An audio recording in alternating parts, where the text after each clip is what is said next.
The story starts here, in the heart of the city. We continue to follow the ongoing developments. The student group is the first to take on such a project. Everyone is waiting for a vote on the bill. The team is winning at a record-breaking pace. It's an issue for residents here and around Boston.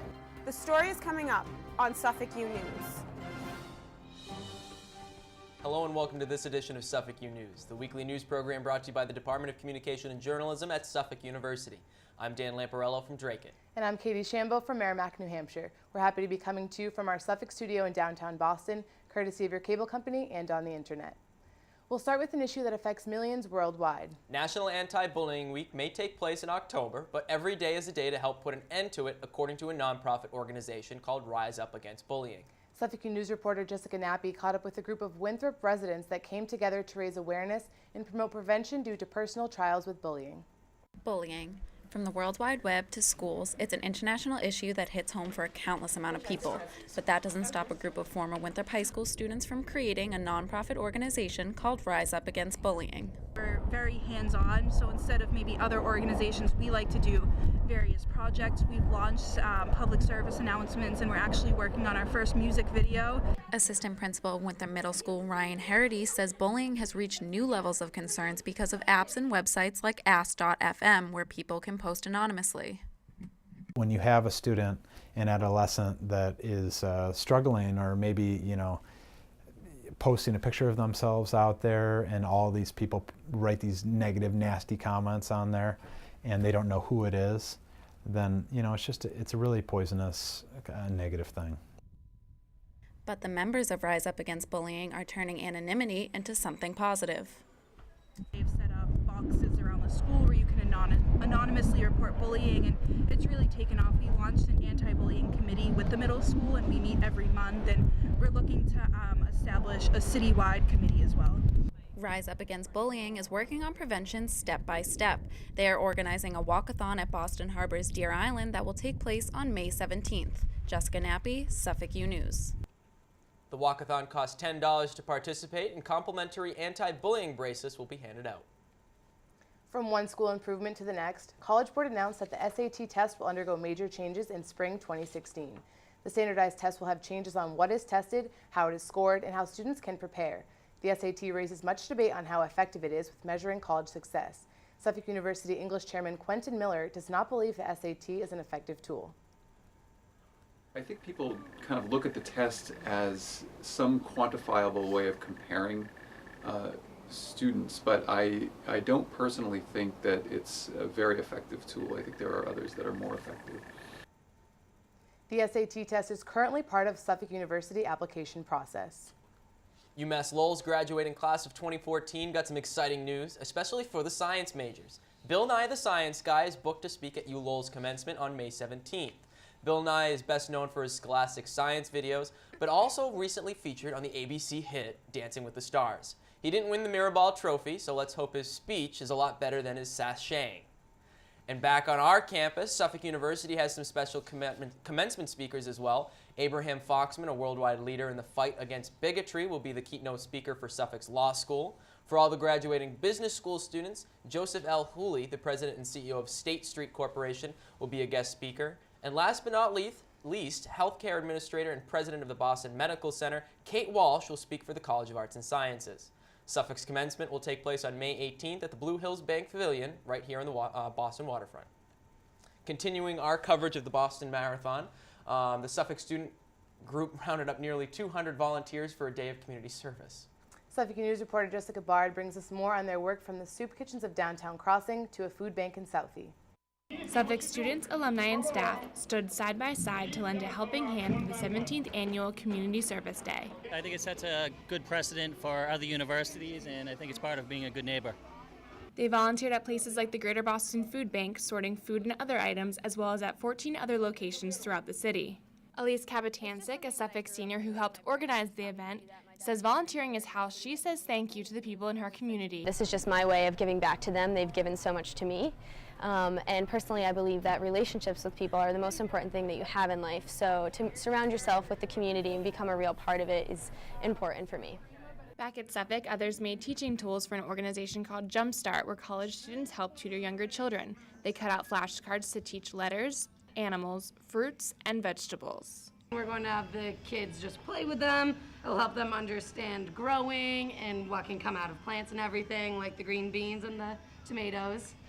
These volunteers emphasize the important role Suffolk should play in the community because of its location.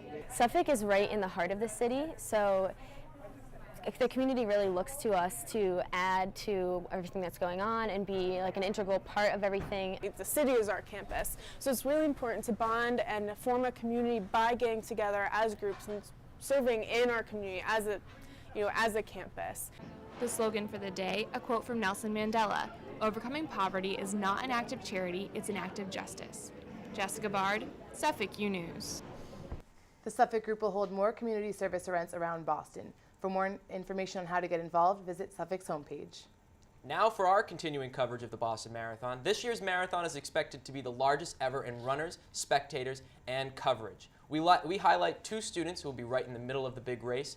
Neither has run in the 26.2-mile marathon, let alone won the size and scope of the Boston Marathon. So with the race less than 2 weeks away, both are admitting to the nerves each time they lace up their running shoes. It's a crazy year to be running your first Boston Marathon, not only after last year's unfortunate events, but also because it's a crowded field. This is the biggest Boston Marathon by far. There's 37,000 runners this year, so it's going to be packed throughout the start to the finish. I am scared out of my mind, but I'm also extremely excited. This could probably be the most memorable Boston Marathon up to date, and I'm really excited to be a part of it. Gifford will be running with his father for the Project Hope charity, raising money for the low-income families. Northeastern University has also created a website called Our Marathon. You can share pictures, videos, and stories related to the Boston Marathon bombing. It allows the public to explore what happened during and after the event. Project co-director Jim McGrath explained what the goals of the website are. Everybody was affected by this in different ways, so sharing your story with the website, it is not just something that is adding to the historical record and which is, I think, really important, but it can also be a moment for people to reflect on how it's affected them. Our marathon will serve as a long-term memorial, preserving all the testimonies as records for future generations. The TD Garden is getting a multi-million-dollar facelift. The $70 million project is set to start this summer. It will include a complete redesign of the arena's seating and concourses, new restaurant and concession options, and a new pro shop. This artist rendering shows the future home of the pro shop, which will sit atop North Station. The project is expected to take 2 years to complete. Some might say going to a baseball game is all about the junk food, eating hot dogs, and drinking beer. But now Fenway Park is taking steps to become healthier, all while Red Sox Nation is treated to some delicious changes. Fenway Park is hitting a home run with the new menu lineup this season, including vegetarian burgers and hot dogs, hummus and pretzel chips, yogurt parfaits and turkey wraps, just to name a few. The menu will be expanding more throughout the season. Opening day just passed, so you can't be getting sick of baseball just yet. More Fenway fun and Franks in just minutes. And from Boston sports to celebrities, Suffolk Scene is next.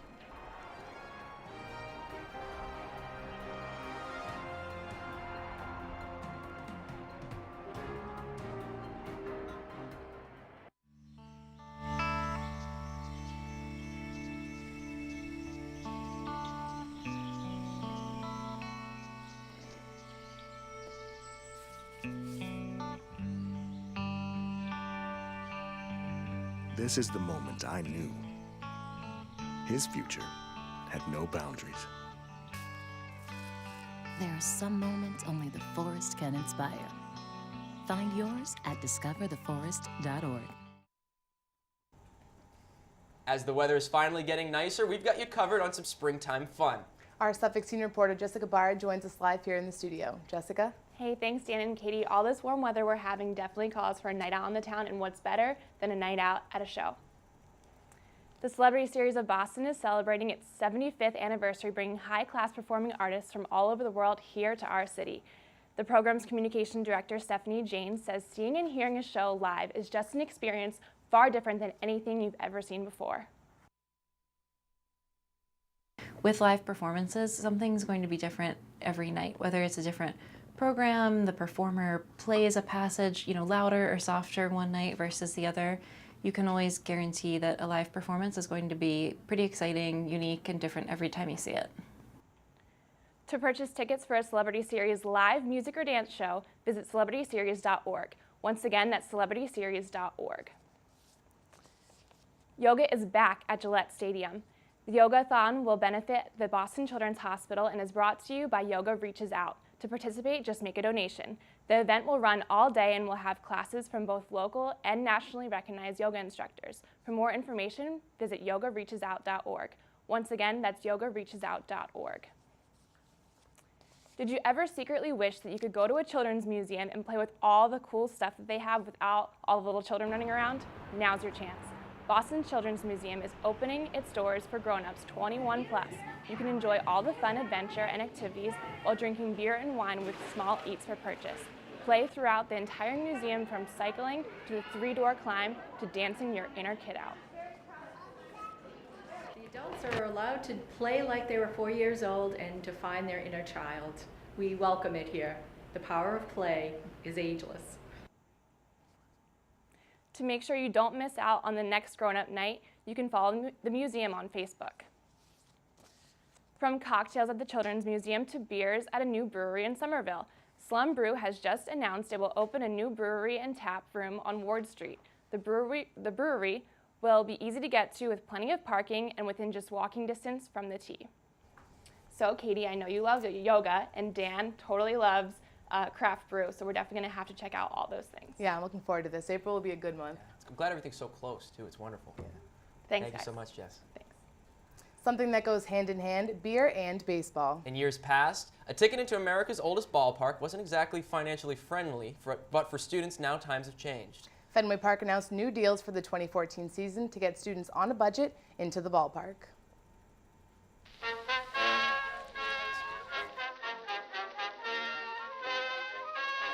Take yourself out to the ball game and take your friend too, because doing so just got a whole lot cheaper.